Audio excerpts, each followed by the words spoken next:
পবিত্র কোরআনে কারীমের সূরা মুহাম্মাদের ৭ নম্বর আয়াতে আল্লাহ বলেন, ইয়া আইয়ুহাল্লাযীনা আমানু, হে ঈমানদারেরা, ইন তানসুরুল্লাহ, যদি তোমরা আল্লাহকে সাহায্য করো, ইয়ানসুরকুমুল্লাহ,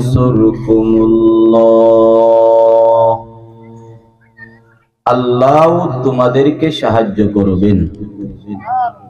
সুবহানাল্লাহ, জোরে বললেন না যে?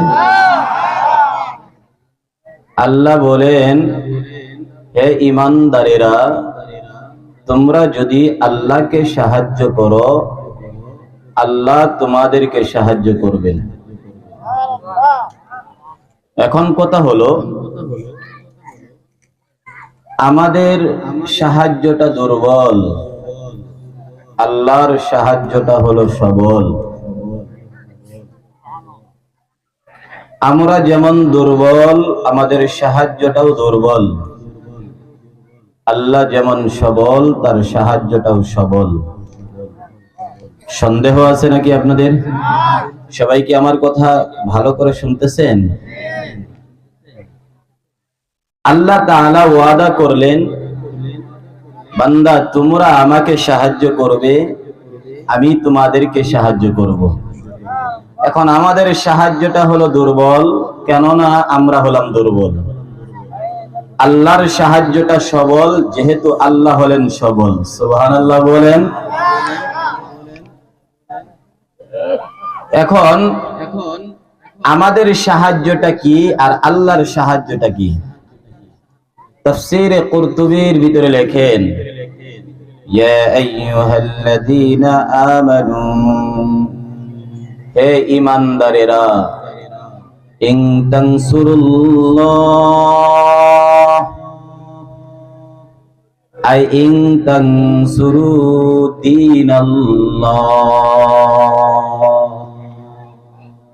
অর্থাৎ তোমরা আল্লাহর দ্বীনের যদি সাহায্যকারী হও, আমি আল্লাহ তোমাদের সাহায্যকারী হয়ে যাব। সুবহানাল্লাহ।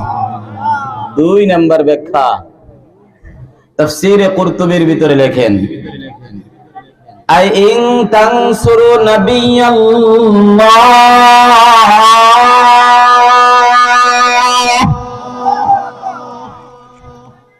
অর্থাৎ তোমরা যদি তোমাদের নবীকে সাহায্য করো, আমি আল্লাহ ওয়াদা করলাম, আমি আল্লাহ স্বয়ং তোমাদেরকে সাহায্য করব। তাফসীরে কুরতুবীর ভিতরে লেখা, ইন তানসুরু নাবিয়াল্লাহ, যদি তোমরা তোমাদের নবীকে সাহায্য করো, আমি আল্লাহ যে ওয়াদা করলাম তোমাদেরকে সাহায্য করব বলে কোথায়?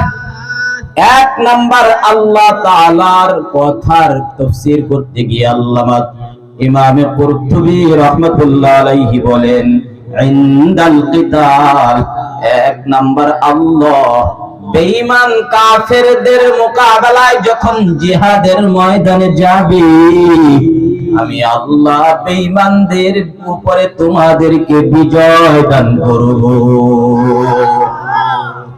গোটা পৃথিবীর বড় শক্তিধর যতগুলো রাষ্ট্র আছে, আমেরিকা বলো, রাশিয়া বলো, ব্রিটেন বলো, জার্মানি বলো, ফ্রান্স বলো, এরা যতই শক্তিশালী হোক না কেন রে মুসলমান,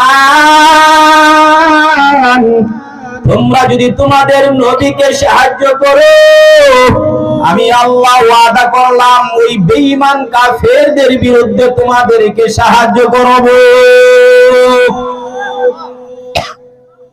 ওয়াদা করলেন কে? আল্লাহ। জোরে আওয়াজ দিয়ে বলেন না কে? আল্লাহ। আল্লাহর পয়গম্বর বলেন, যেই বান্দা একবার আল্লাহ নাম বলবে জবান দ্বারা, আল্লাহ তাআলা তার আমলনামায় ৭০টা নেকি লিখে দিবেন। জোরে বলবেন না সুবহানাল্লাহ? এ বান্দা ভালো করে শুনো,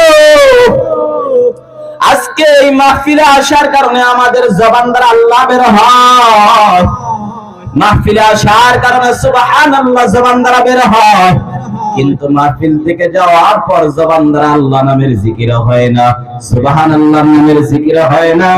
এই মুসলমান ইমানদার, আল্লাহ নামের পাওয়ার এত বেশি। মিশকাত শরীফের ভিতরে বাবু আশরাতিস সাআর অধ্যায়ের ভিতরে আল্লাহর পয়গম্বরের একখানা বাণী উল্লেখ করা আছে।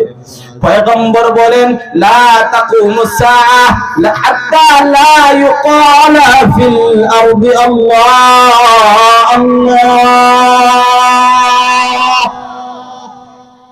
আসমান আসমানের জায়গা থাকবে, জমিন জমিনের জায়গা থাকবে, চন্দ্র সূর্য গোটা পৃথিবী সব সময় থাকবে, যতক্ষণ পর্যন্ত এই জমিনে একজন আল্লাহ আল্লাহ বলনেওয়ালা থাকবে।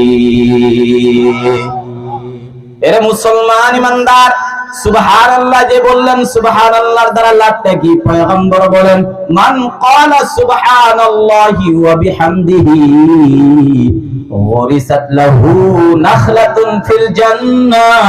আল্লাহর পয়গম্বর জানায়, যেই বান্দা একবার সুবহানাল্লাহি ওয়া বিহামদিহি বলবে, আল্লাহ তার জন্য জান্নাতের ভিতরে একটা খেজুর বৃক্ষ রোপণ করে দিবেন। পয়গম্বরের উপর হাদিস মিশকাত শরীফে বাবু সিফাতিল জান্নাতি ওয়া আহলিহার অধ্যায়ের ভিতরে আছে। আল্লাহর পয়গম্বর বলেন, ইন্না ফিল জান্নাতি লা শাজারাতান ইয়াসিরুর রাকিবু ফি জিল্লিহা মিআতা আমিন লা ইয়াকতারুহা। আল্লাহু আকবার বলেন। আল্লাহর পয়গম্বর বলেন, যেই বান্দা একবার সুবহানাল্লাহ বলবে, আল্লাহ তার আমলনামায় এত বেশি পরিমাণ নেকি দান করবেন, আসমান জমিনের মাঝখানের ফাঁকা জায়গাটা আল্লাহ নেকি দ্বারা ভরে দিবেন। এই হলো এক riwayat। দ্বিতীয় নম্বর riwayate আল্লাহর পয়গম্বর বলেন, যেই বান্দা একবার সুবহানাল্লাহ বলবে, তার জন্য জান্নাতের ভিতরে আল্লাহ একটা বৃক্ষ লাগায়া দিবেন, যেই বৃক্ষের ছায়াটা এত বিশাল এত বিশাল এত বিশাল প্রসারতা, এই বৃক্ষটা এত বড় এত বড় এত বড়। মুসলমানের দল, আল্লাহর পয়গম্বর জানায়, ইয়াসিরুর রাকিবু ফি জিল্লিহা মিআতি আমিন। যদি আমার উম্মত একজন যদি 100 বছর পর্যন্ত ওই ছায়ার দিকে ছায়া অতিক্রম করতে চায়, আল্লাহর গোলাম যদি জান্নাতি ঘোড়া দিয়ে যদি চলতে চলতে 100 বছর পর্যন্ত দৌড়ায়, তথাপিও জান্নাতের বৃক্ষের ছায়া অতিক্রম করতে পারবে না।